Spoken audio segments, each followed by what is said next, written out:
In this video, we're going to do a problem with addition. So it says, complete the doubles fact for 8. So the doubles fact just means there are two numbers that you have to find that are exactly the same. So actually, you really need to only find one number. And the one number is the exact same number twice added together to give you 8.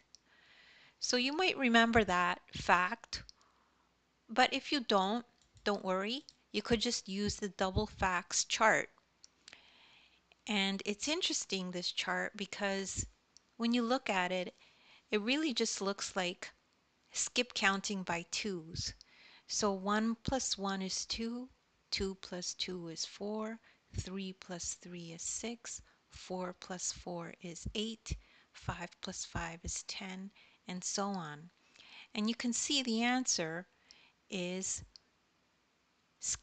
like skip counting by twos. So 2, 4, 6, 8, 10, 12, 14, 16, 18, 20, 22, 24.